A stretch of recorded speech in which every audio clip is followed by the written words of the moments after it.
रोहित पवार यांच्या दाव्यानं महाराष्ट्रामध्ये खळबळ.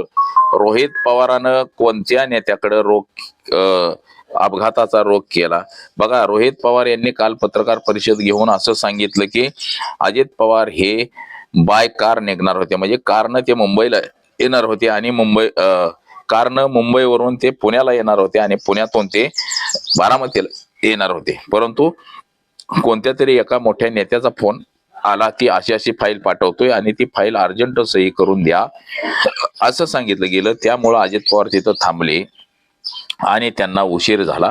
उशीर झाल्यानंतर अचानक पुन्हा प्रोग्राम मध्ये बदल केला आणि बदल करून ते संध्याकाळी तिथंच मुक्कामी थांबले आणि सकाळी विमानाने यायचा निर्णय झाला. म्हणजे नेमकं हा रोहित पवारांचा रोग नेमका कुणाकडे, तो नेता कोण आहे, जो फाईल अजितदादांना पाठवलेली सहीसाठी पाठवलेला नेता नेमका कोण आहे आणि त्या नेमकं फाईलमध्ये दडलंय काय, ह्या सगळ्या गोष्टींची चौकशी होणं गरजेचं आहे. महाराष्ट्राला ह्या सगळ्या गोष्टींची उत्तरं मिळणं गरजेचं आहे.